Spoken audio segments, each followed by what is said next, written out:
안녕하세요. 오늘도 사연살롱을 찾아주셔서 감사합니다.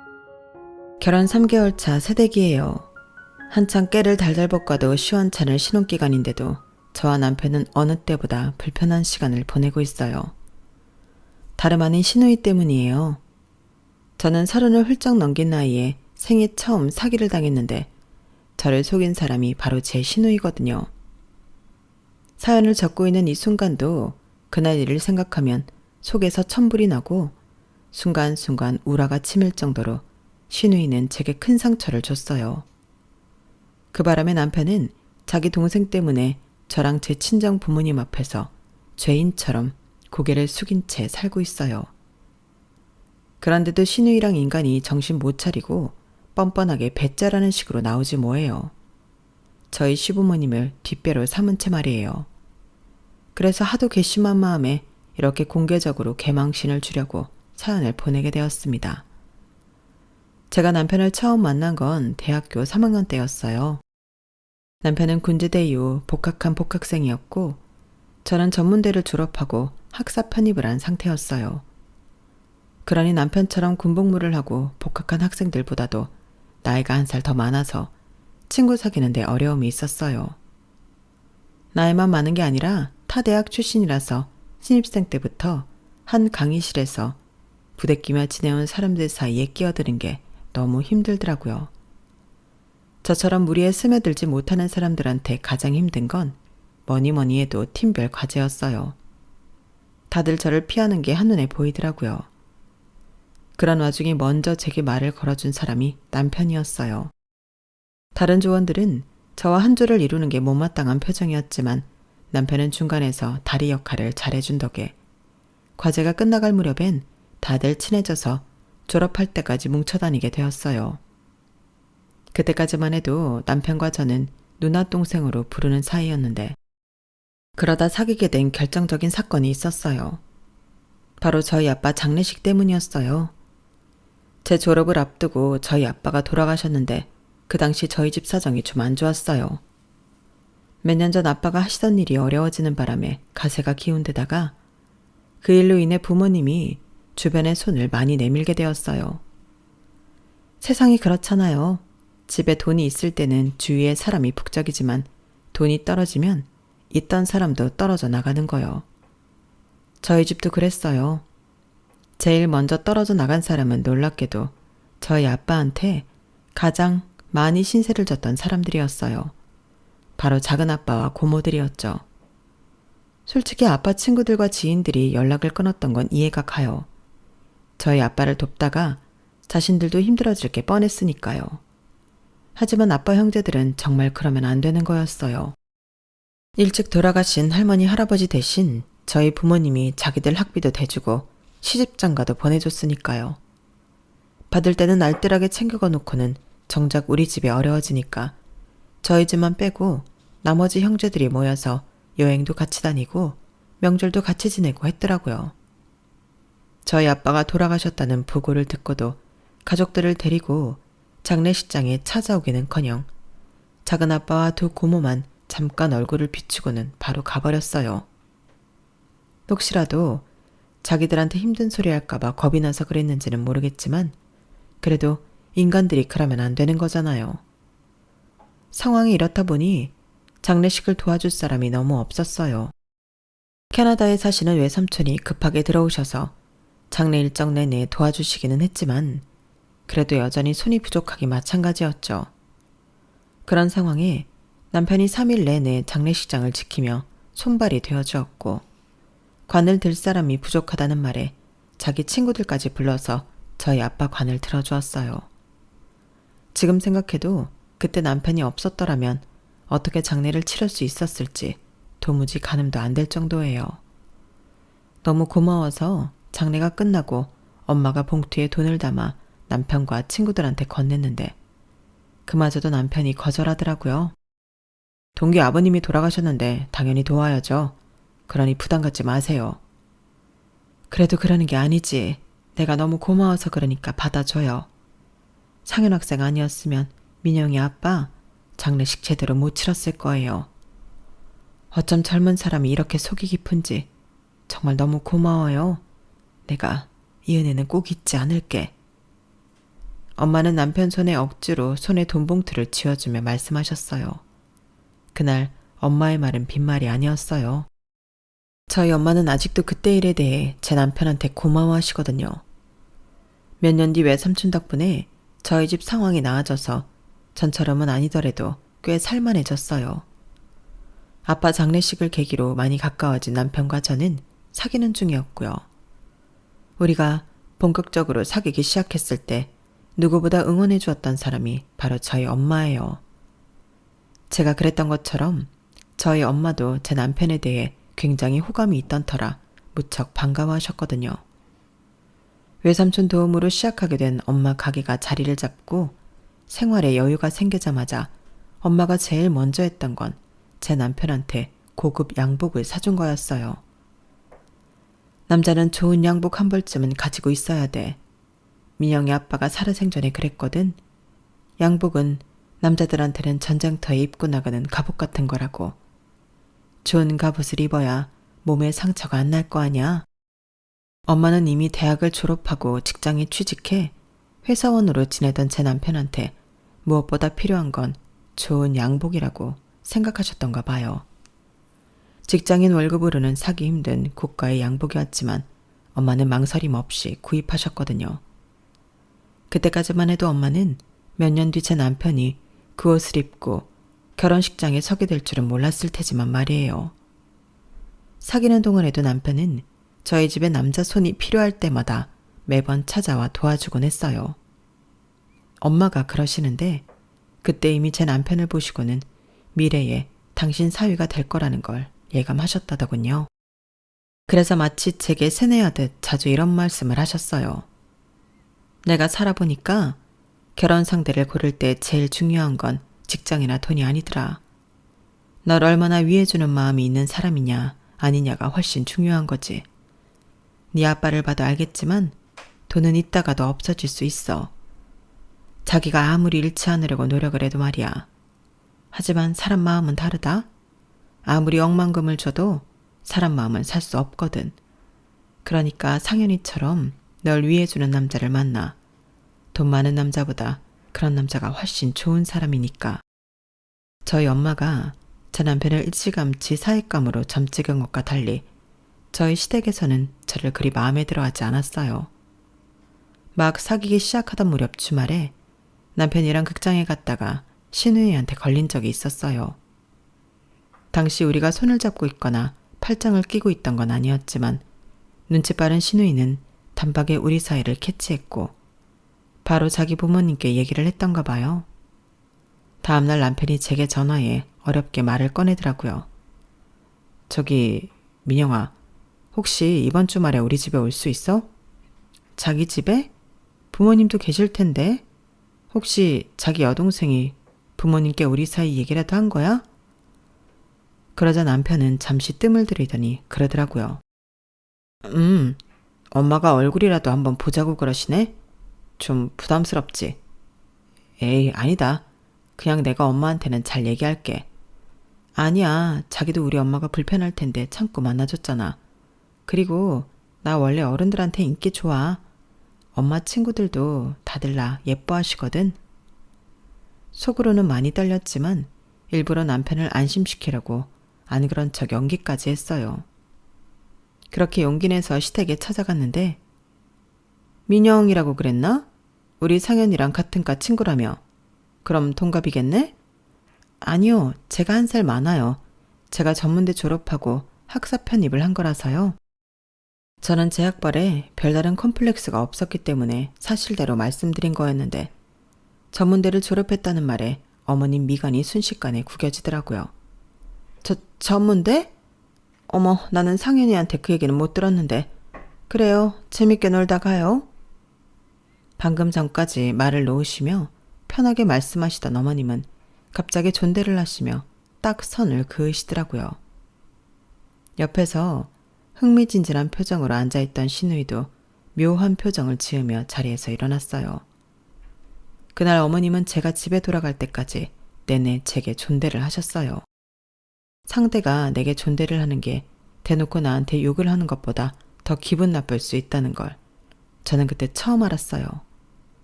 그런데 남자들이 신경이 무딘 건지 아니면 제 남편이 유독 그런 건지 모르겠지만 갑자기 시작된 어머님의 존대에 대해 남편은 아무 이상을 못 느끼더란 거예요. 아무리 아랫사람이라지만 초면이니까 존대를 하셨던 게 아닐까? 오히려 반말을 하시는 것보다 그게 나은 거 아니야? 자기야, 내가 말하는 건 그런 의미가 아니잖아. 처음부터 그러셨으면 나도 분명히 그러려니 했을 거야. 그런데 어머님께서는 처음에는 말을 놓으시다가 내가 전문대 나왔다는 말씀을 드린 이후부터 깍듯하게 존대를 하셨다는 게 문제라고. 그건 선을 그어놓고 이 안으로 들어올 생각 말라는 일종의 선전포고라고. 한마디로 나를 자기 애인으로 받아들이지 않겠다는 의미야. 자기는 그걸 모르겠어? 글쎄다. 나는 그렇게까지 생각할 필요는 없다고 생각하는데. 남편은 끝까지 제가 과민하게 반응하는 것처럼 생각했지만 얼마 뒤 제 생각이 맞다는 게 밝혀지게 되었어요. 어머님이 남편한테 선자리에 나가라고 하셨거든요. 그제야 남편도 자기 엄마가 저를 탐탁치 않게 생각한다는 걸 깨닫게 되었어요. 그래서 자기 엄마가 시키는 대로 선보러 나갈 거야? 아니야, 내가 손은 봐서 뭐해. 그건 자기한테도 그렇고 상대방한테도 신뢰되는 일인데. 아, 엄마가 왜 이러는지 진짜 모르겠어. 아무튼 내가 선보는 일은 없을 테니까 자기도 너무 걱정하지 말고 마음 풀어. 남편은 자기가 어머님께 잘 얘기를 해보겠다며 호언장담했지만 끝내 어머님 강요에 못 이겨 선자리에 나가게 되었어요.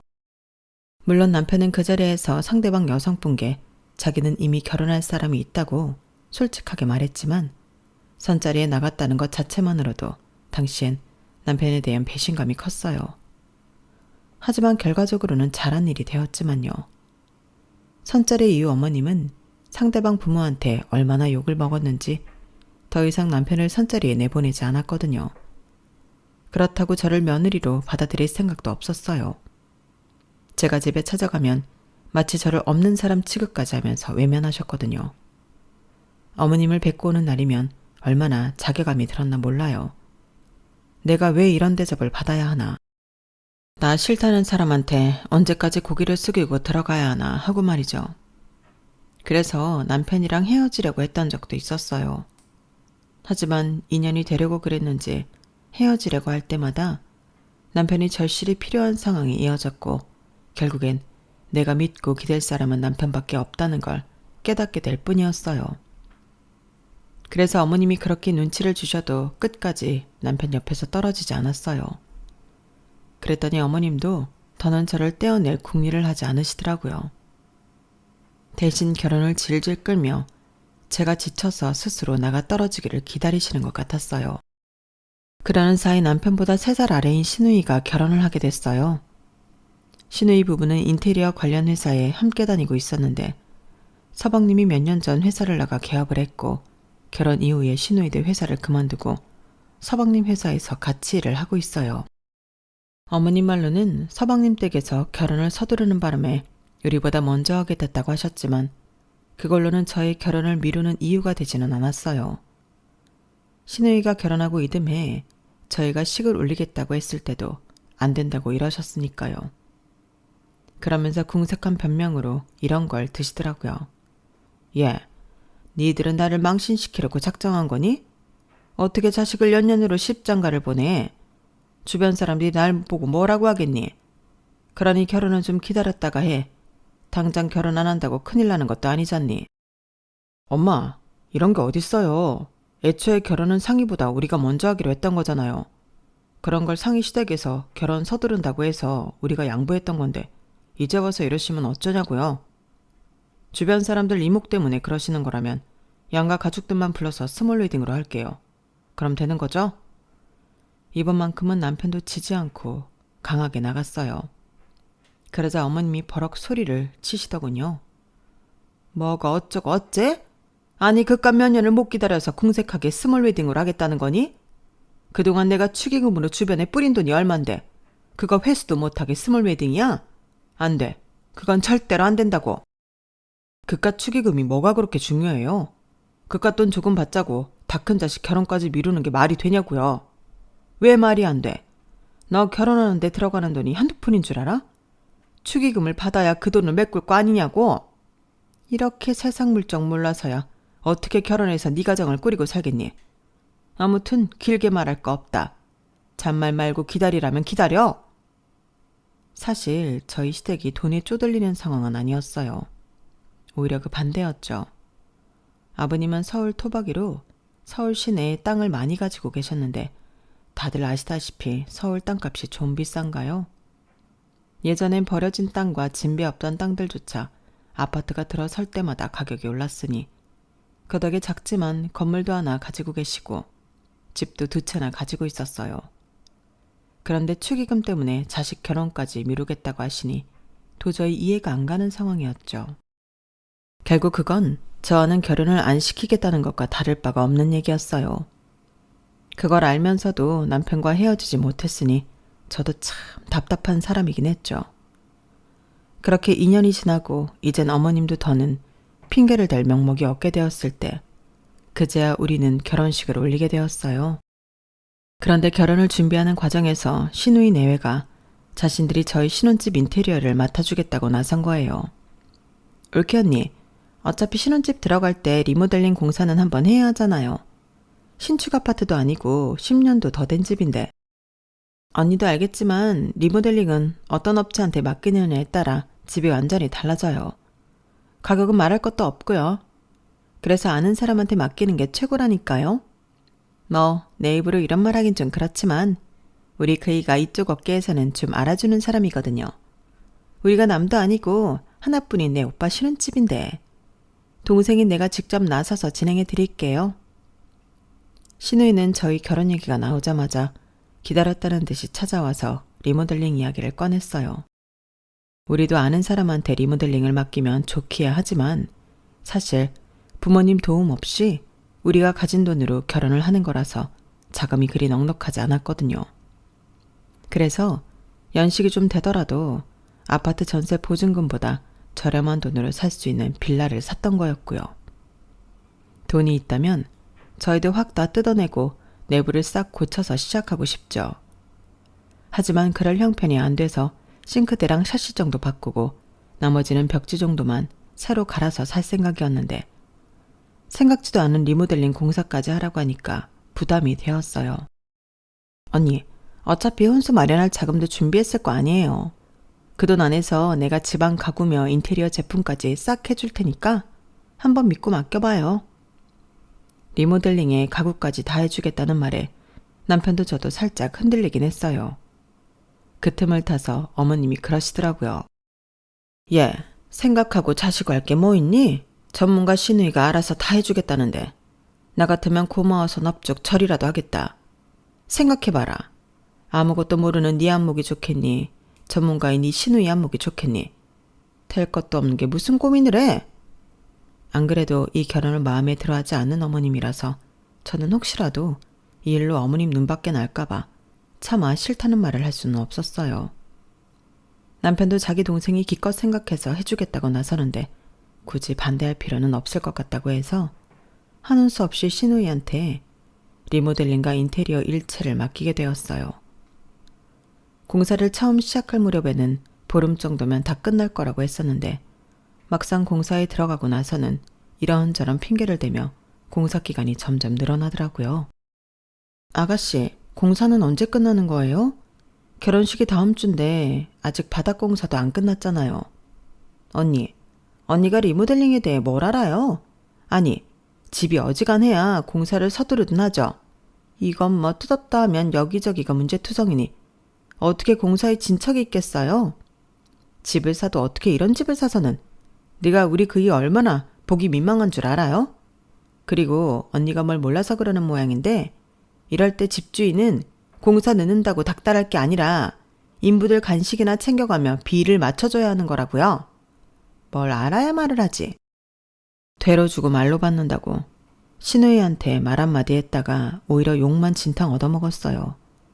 어찌나 말에 가시를 세워가며 소리를 치는지 창피해서 제 얼굴이 다 화끈거리더군요. 그렇게 공사가 딜레이 되는 바람에 결혼식 전날까지도 내부 인테리어는 손도 못 대는 상황이 되고 말았어요. 자기야, 우리 이러다가 신혼여행 다녀와서도 집에 못 들어가는 거 아니야? 이제 겨우 바닥 다 깔았는데 언제 내부 인테리어 끝내고 가구를 들이냐고. 이럴 줄 알았으면 리모델링 안 하는 건데. 제 말에 남편은 미안해서 어쩔 줄 몰라 했어요. 내가 상희한테 얘기해 볼게. 늦어도 우리가 신혼여행에서 돌아올 때까지는 제대로 완성해 달라고 말이야. 미안해. 괜히 내 동생 고집 때문에 이런 일 겪게 해서. 사실 남편이 사과해야 하는 상황은 아니었지만 그래도 화가 나는 건 어쩔 수 없었어요. 그때는 결혼 준비도 그렇고 회사 업무 문제도 그렇고 거기에 집 문제까지 더해서 정말이지 머리가 터져 나갈 지경이었어요. 결혼 한 번 하는 게 이렇게 힘든데 2번, 3번 하는 사람들은 도대체 얼마나 초인적인 능력이 있는 사람들인가 싶더라고요. 그래서 조금이라도 편해지고 싶은 마음에 집 문제는 남편한테 맡겼는데 글쎄 일이 더 커졌지 뭐예요. 남편이 집 리모델링 문제로 신우이랑 다툼을 한 모양인데 그걸 본 어머님께서 저를 집으로 호출하신 거예요. 정작 당신 아들은 부르지도 않고 저 혼자만 말이죠. 너는 애가 왜 그러니? 너 하나 집에 들이면서 내가 하루도 편할 날이 없다. 우리 상현이랑 상희 이날이 때까지 소리 높여가며 싸워본 적 없는 애들이야. 그렇게 의좋던 남매가 너 하나 때문에 하루가 멀다 하고 싸움질이다. 너 이거에 대해서 어떻게 생각하니? 어머님 심력기차 들여서 죄송합니다. 하지만요. 리모델링 공사가 너무 늦어져서 저희가 많이 난감한 상황이에요.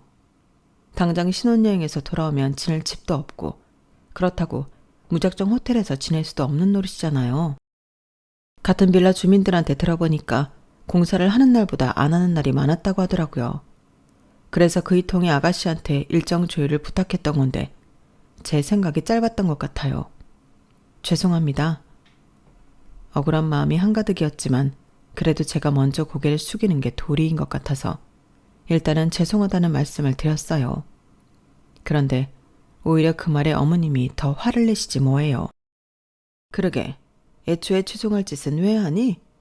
말로만 죄송하다고 그러면 일이 해결된다니?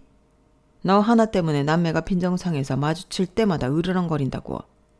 집을 구할 거면 제대로 된 집이나 구할 것이지 어디서 돼지우리 같은 걸 집이랍시고 사들여서 내 딸 고생시키니. 그러게 내가 뭐라 그랬어. 아직은 결혼식 올릴 때가 아니라고 했니 안 했니? 돈 좀 모을 때까지 진득하게 기다렸으면 될걸. 그렇게 결혼식 올려달라고 닥달을 해대더니 결국 이런 일이 터진 거잖아. 너 전생에 결혼 못해서 죽은 귀신이라도 붙은 거니? 내 아들한테 그렇게 달라붙는 이유가 도대체 뭐냐고. 설마 우리 집 재산 보고 그러는 거야? 나 죽고 나면 우리 집 재산 네 손에 들어갈 것 같아서 그러는 거냐고. 집 문제로 시작했던 어머님 훈계는 말이 길어질수록 저에 대한 비난으로 이어졌어요. 그렇게 2시간을 꼬박 어머님한테 욕을 먹고 난 저는 그동안 쌓였던 스트레스와 수면 부족으로 점점 한계점에 다다랐고 어머님 목소리가 귓가에서 윙윙 울리기 시작하더니 시야가 뿌옇게 변하면서 그대로 정신을 잃고 말았어요. 눈을 떠보니 이미 병원에 이송된 상태였는지 제가 병상에 누워있더라고요. 옆에는 남편이 제 손에 얼굴을 묻고 앉아 있었고요. 제 손의 움직임을 느꼈는지 남편이 고개를 들었는데 얼마나 울었는지 눈이 퉁퉁 부어 있었어요. 민영아, 이제 정신이 좀 들어? 너 잘못되는 줄 알고 정말 놀랐잖아. 엄마가 도대체 뭐라고 했길래 기절을 한 거야? 밥은 또 왜 그렇게 안 먹고 잠은 또 왜 그렇게 안 잔 건데? 의사 선생님이 영양실조에 수면 부족이라고 하더라. 요즘 세상에 어떻게 영양실조에 걸릴 수가 있느냐고. 내가 미안해. 다 내가 잘못했어.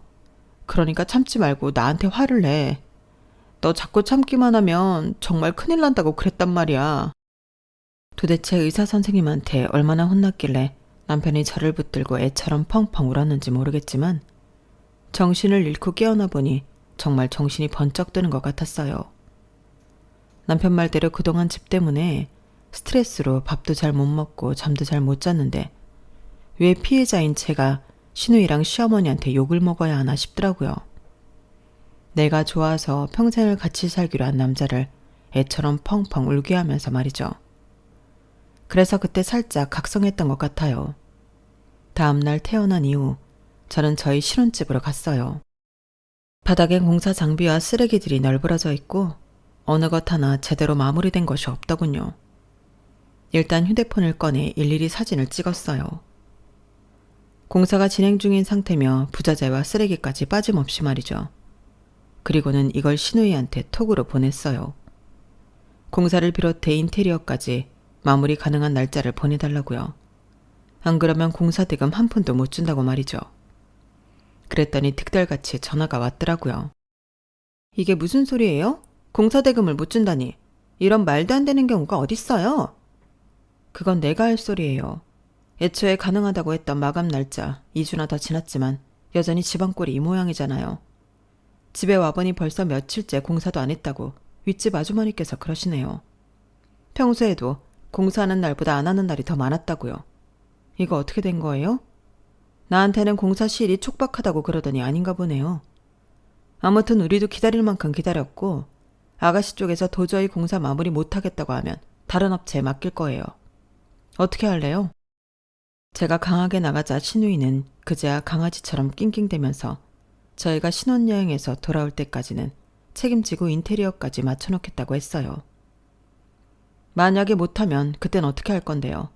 아니, 한다고 해도 얼렁뚱땅 엉망으로 대충 해버릴 수도 있는 거잖아요. 신혼여행에서 돌아왔을 때도 여전히 흙먼지 날아다니고 있을지 모르는데 아가씨가 우리한테 뭔가 확신은 줘야 하잖아요. 아 진짜 좋아요. 공사가 완료 안 됐거나 하자가 있을 시 공사대금의 3배 보상하면 되잖아요. 됐어요? 언니가 사람을 질리게 하는 면이 있는 거 알아요? 엄마가 왜 그렇게 언니를 반대했나 했더니 이제 보니 그 이유를 확실히 알겠네. 잔뜩 삐친 신우이는 그렇게 전화를 끊었어요. 일단 구두라도 약속을 받아낸 저는 결혼식 전에 끝내야 할 회사 업무에만 집중하기로 했어요. 드디어 결혼식 당일이 되었고 무사히 식을 마치고 신혼여행을 떠났어요. 에메랄드빛 바다가 펼쳐진 몰디브 풍경 덕에 그동안 머리를 꽉 조이던 고민들이 하나둘 날아가는 기분이 들었어요. 5박 6일 동안 업무도 없고 스트레스도 없는 그곳에서 모처럼 꿈같은 시간을 보낸 우리는 한국으로 돌아가는 날이 돼서는 그렇게 아쉬울 수가 없었어요. 인천공항에 도착해보니 그제야 현실적인 고민들이 하나둘 몰려오더라고요. 그 중에서 가장 큰 고민은 바로 집 문제였어요. 한국으로 돌아오기 전날 신우이는 남편한테 리모델링이 완성된 집을 사진을 찍어 보내주었는데 제가 쪼아댄 효과가 있었는지 꽤 깔끔하게 잘 나왔더라고요. 다만 아쉬운 점이 있다면 가구와 집안 분위기였어요. 요즘은 사람들이 밝고 화사한 느낌으로 집을 꾸미던데 신우이가 해준 인테리어는 다소 어둡고 올드해 보였거든요. 신우이는 앤틱 가구라서 그렇다며 신경 써서 좋은 걸로 넣어줬더니 트집이냐고 문자로 툴툴대더라고요. 아무튼 직접 보고 판단하자 싶어서 시댁에 인사를 드리러 가기 전에 먼저 저희 신혼집으로 향했어요. 그런데 앤틱 가구라고 해서 저희는 앤틱풍의 새 가구인 줄 알았더니 정말 앤틱이더라고요. 좋게 말해서 앤틱 가구지 이건 누가 봐도 남이 쓰던 일반 중고 가구였어요. 사진으로 볼 때보다 상태도 더 형편없었고요. 나무 탁자는 물을 먹어서 그런지 상판이 갈라진 곳이 꽤 있는 데다 침대 역시 헤드가 꼬질꼬질하게 때가 타 있더라고요. 집 안에 있는 가구들 중 어느 하나도 온전한 게 없을 정도였어요. 심지어 가죽 소파에는 얼룩까지 져 있더라고요. 이게 뭐야? 이게 무슨 앤틱 가구야? 그냥 중고나라지. 자기야, 이거 너무 심하지 않아? 아니, 비싼 가구라서 추가 비용까지 들었다더니 가구들 꼴 좀 봐. 누가 쓰다 버린 걸 집어왔다고 해도 믿을 정도잖아. 이런 걸 어떻게 써? 이 기집애가 진짜 사람 가지고 장난치는 것도 아니고 일단 내가 전화해 볼 테니까 당신은 좀 쉬고 있어. 남편은 얼굴이 벌겋게 달아올라서는 휴대폰을 들고 화장실로 들어갔어요. 저는 도저히 먼지 물을 얼룩져 있는 소파에 앉고 싶지도 않아서 그대로 주방으로 향했어요. 그런데 주방 싱크대가 이상하게 기울어진 느낌이 들지 뭐예요. 그래서 상판에 볼펜을 올려보았더니 돌돌돌 굴러가는 거예요. 제가 본 대로 기울어진 게 맞더라고요. 뿐만 아니라 바닥 미장을 잘못했는지 집안 곳곳에 마룻바닥이 울퉁불퉁해서 의자며 식탁이 흔들거리더라고요.